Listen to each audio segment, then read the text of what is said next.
Hello friends, welcome back to Amal hobbies. இன்றைக்கி நம்ம ஒரு ஈஸியான பிரியாணி ரெசிபி தான் பார்க்க போகிறோம். அதுவும் நிறைய பொருளெல்லாம் சேர்க்காம, அதாவது பிரியாணி மசாலா இல்லை, சிக்கன் மசாலா இல்லை, கரம் மசாலா இல்லை, ரொம்ப அதிகமான பொருள்லாம் எதுவுமே சேர்க்காம எளிமையாக கிடைக்கக்கூடிய பொருளை வச்சு ரொம்ப சிம்பிளாக சிக்கனமான இந்த சிக்கன் பிரியாணி ரெசிபி தான் பார்க்க போகிறோம். ரம்ஜான்லாம் வர்றதுனால உங்களுக்கு இந்த பிரியாணி ரெசிபி யூஸ்ஃபுல்லாக இருக்கும்னு நினைக்கிறேன்.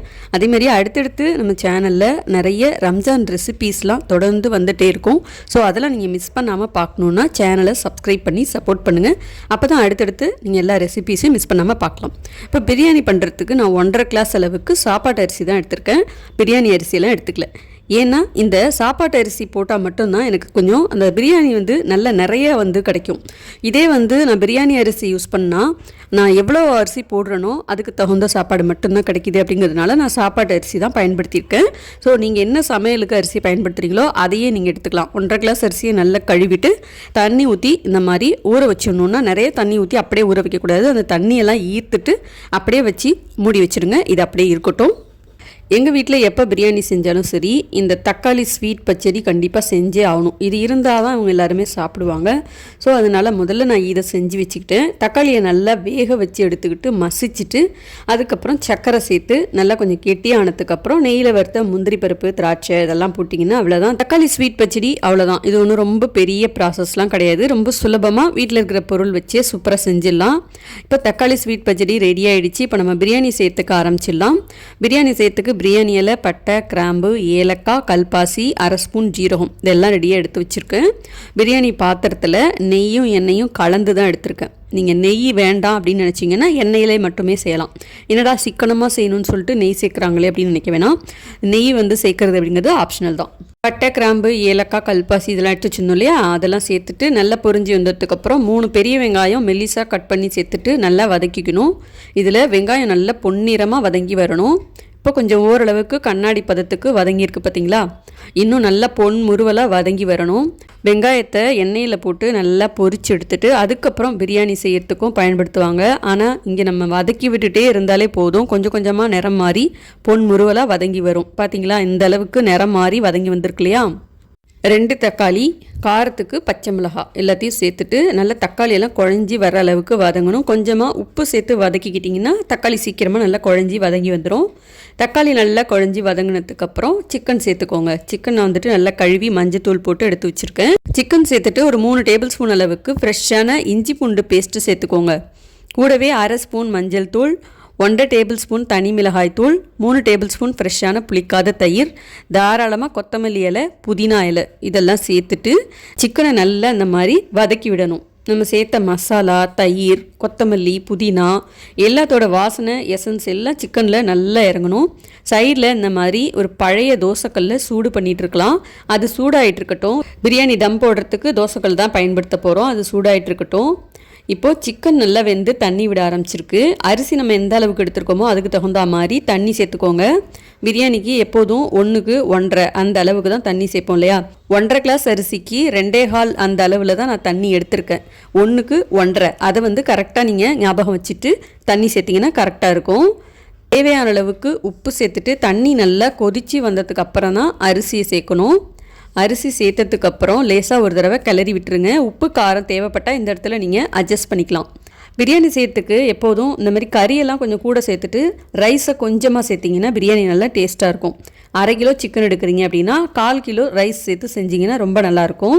ஒரு 5 நிமிஷம் மட்டும் மூடி வச்சிங்கன்னா இந்த மாதிரி நல்லா கொதித்து அரிசியெல்லாம் கொஞ்சம் மேலே வெந்து வர ஆரம்பிக்குது பார்த்தீங்களா. அரிசியும் தண்ணியும் சமமாக இருக்கும். இந்த ஸ்டேஜில் தம் போடுறதுக்கு தோசைக்கல் சூடு பண்ணியிருந்தோம் இல்லையா, அதை எடுத்து அடுப்பில் வச்சுட்டு அதுக்கு மேலே பிரியாணி பாத்திரத்தை தூக்கி வச்சிடணும். இப்போ கைப்பிடி அளவுக்கு புதினா, கொத்தமல்லி, கொஞ்சமாக நெய் சேர்த்துட்டு அப்படியே மூடி போட்டு அடுப்பை எந்த அளவுக்கு நல்லா குறைச்சி வைக்க முடியுமோ குறைச்சி வச்சிடலாம். குறைச்சி வச்சுட்டு சரியாக 20 நிமிஷம் அப்படியே தம்மில் இருக்கணும். இந்த கேப்பில் நம்ம சிக்கன் கிரேவி செஞ்சிடலாம். ஒரு பாத்திரத்தில் எண்ணெய் சூடு பண்ணிவிட்டு பட்டை, கிராம்பு, சோம்பு சேர்த்துட்டு வெங்காயம், தக்காளி எல்லாத்தையும் நல்லா வதக்கிக்கோங்க. சிக்கன் ஏற்கனவே வந்து பார்த்திங்கன்னா பிரியாணிக்கு நிறையா தான் எடுத்துருந்தேன். அதையுமே நான் பிரியாணியில் சேர்த்துடலான்னு பார்த்தா பசங்க கிரேவி செய்யணும்னு சொன்னதுனால அதுலேருந்து கொஞ்சம் பொறுக்கி எடுத்துகிட்டு கிரேவி செஞ்சிட்ருக்கேன். இஞ்சி பூண்டு பேஸ்ட், மஞ்சத்தூள் சேர்த்து நல்லா வதக்கி விட்டு சிக்கன் நல்லா தண்ணி விடுற அளவுக்கு வேக வச்சுக்கணும். கொஞ்சம் நல்லா தண்ணி விட்டு வெந்ததுக்கப்புறம் தேவையான அளவுக்கு காரத்துக்கு குழம்பு மசாலா தூள் தான் சேர்த்துக்கிறேன். காரத்துக்கு தகுந்த மாதிரி குழம்பு மிளகாய் தூள் சேர்த்துட்டு தேவையான அளவுக்கு தண்ணி சேர்த்துக்கோங்க. இது கிரேவி அப்படிங்கிறதுனால ரொம்ப தண்ணி சேர்த்துற வேணாம். ரொம்ப தண்ணியாக இருந்துச்சுன்னா அப்புறம் குழம்பு மாதிரி ஆகிடும். நல்லா திக்காக வேணுங்கிறதுனால கொஞ்சம் ஓரளவுக்கு ஒரு அரை கிளாஸ் தண்ணி சேர்த்து நல்லா கிளறி விட்டுட்டு தேவையான அளவுக்கு உப்பு சேர்த்துக்கலாம். சிக்கன் நல்லா இன்னும் வெந்து வரணும். இப்போ நல்லா கலந்து விட்டுட்டு சிக்கன் நல்லா வெந்து வரணும் இல்லையா, மூடி வச்சு வேக வச்சுக்கலாம். இப்போது சிக்கன் கிரேவியும் ரெடி ஆகிடுச்சு. நல்லா திக்காகி வந்திருக்கு பாருங்கள். இதில் நீங்கள் தேவைப்பட்டால் தேங்காய் பெருஞ்சீரகம் அரைச்சி கூட சேர்க்கலாம். நான் இன்றைக்கி உங்களுக்கு சொல்லியிருக்கிறது சிக்கன் கிரேவியும் சிக்கன் பிரியாணியும். கடைசியில் கொஞ்சம் பச்சை கொத்தமல்லி இலை தூவிட்டு நல்லா கிளறி விட்டு இறக்கிட்டிங்கன்னா சிக்கன் கிரேவி ரெடி. சப்பாத்தி இட்லிக்கெலாம் கூட இது ரொம்ப நல்லாயிருக்கும். இப்போ இந்த பக்கம் 20 நிமிஷம் ஆயிடுச்சு. பிரியாணியை ஓப்பன் பண்ணி பார்க்கலாம். பிரியாணி நல்லா சூப்பராக வெந்திருக்கு. இப்போ எதுவுமே நம்ம இதை பண்ணக்கூடாது. அப்படியே தூக்கி கீழே இறக்கி வச்சு சரியாக ஒரு 10 நிமிஷத்துக்கு ரெஸ்ட்டு கொடுத்துடணும். 10 நிமிஷம் ஆயிடுச்சு. இப்போது பிரியாணி எப்படி வந்திருக்குன்னு பார்க்கலாம். பாருங்கள், கரண்டியால் நான் எடுத்து காட்டுறேன். கொஞ்சம் கூட அடி பிடிக்கல. சாதம் நல்லா உதிரியாக குழையாமல் சூப்பராக வந்திருக்கு. வாசனையும் அவ்வளோ ஒரு பிரமாதமாக இருந்துச்சு. அதிகப்படியான ஒரு பிரியாணி மசாலாவோ இல்லை சிக்கன் மசாலாவோ கரம் மசாலாவோ இல்லை எதுவுமே நம்ம அரைச்சி சேர்க்கணும் அப்படின்னு எதுவுமே நம்ம இதில் ரொம்ப சேர்க்கவே இல்லை. டெய்லி நம்ம சமையலுக்கு பயன்படுத்துகிற பொருள், எளிமையாக கிடைக்கிற பொருள் வச்சு தான் இந்த பிரியாணி உங்களுக்கு நான் செஞ்சு காமிச்சிருக்கேன். இதே மாதிரி செஞ்சு பாருங்கள், நிச்சயமாக உங்களுக்கு பிரியாணி சூப்பராக வரும். நீங்கள் இப்போ தான் முதல்ல பிரியாணி செய்ய போகிறீங்க அப்படின்னா இந்த வீடியோ ஃபுல்லாக பார்த்துட்டு ட்ரை பண்ணி பாருங்கள். சூப்பராக வரும். பாய் வீட்டு ஸ்டைலில் பிரியாணி எந்த டேஸ்ட்டில் இருக்குமோ அதே மாதிரியே இருக்கும். நிச்சயமாக ட்ரை பண்ணி பார்த்துட்டு அப்புறமா உங்களோட ஃபீட்பேக் சொல்லுங்கள். இப்போ இது கூட தக்காளி sweet jam, chicken gravy, raita இதெல்லாம் வச்சு சாப்பிட்டு பாருங்கள். ரொம்ப நல்லாயிருக்கும். அவிச்ச முட்டை, சிக்கன் 65 இதெல்லாம் வச்சு சாப்பிட்டு பார்த்திங்கன்னா ரொம்ப டேஸ்ட்டாக இருக்கும். இந்த சிக்கன் பிரியாணி உங்களுக்கு பார்க்கறதுக்கு சிம்பிளாக இருக்கே, டேஸ்ட் எப்படி இருக்கே அப்படின்னு நீங்கள் நினைக்கலாம். ரொம்ப அட்டகாசமான ஒரு டேஸ்ட்டில் இருக்கும். நான் தான் சொன்னேன் இல்லையா, பாய் வீட்டு ஸ்டைலில் பிரியாணி எந்த அளவுக்கு டேஸ்ட்டாக இருக்கும் அதே மாதிரி ரொம்ப சூப்பராக இருக்கும். நீங்கள் இதை மாதிரி ஒரு தடவை ட்ரை பண்ணி பாருங்கள். அதுக்கப்புறம் உங்கள் ஃபீட்பேக்கை எனக்கு கண்டிப்பாக நீங்கள் ஷேர் பண்ணுவீங்க. நிச்சயமாக உங்கள் வீட்டில் எல்லாருமே இந்த பிரியாணியை நாங்கள் இது வரைக்கும் சாப்பிட்டதே இல்லைன்னு கண்டிப்பாக பாராட்டுவாங்க. அடுத்தடுத்து ரம்ஜானுக்கு நிறைய ரெசிபீஸ்லாம் நம்ம சேனலில் வரப்போகுது. அதெல்லாம் மிஸ் பண்ணாமல் பார்க்கணுன்னா சேனலை சப்ஸ்கிரைப் பண்ணி சப்போர்ட் பண்ணுங்கள். இந்த வீடியோ பிடிச்சிருந்ததுன்னா மறக்காமல் ஒரு லைக் பட்டனை தட்டி விட்டுருங்க. உங்கள் கமெண்ட்ஸையும் மறக்காமல் சொல்லுங்கள். பிரியாணி லவர்ஸுக்கு இந்த வீடியோவை ஷேர் பண்ணவும் செஞ்சுருங்க. அடுத்து வேறு ஒரு வீடியோவில் பார்ப்போமா? பாய்.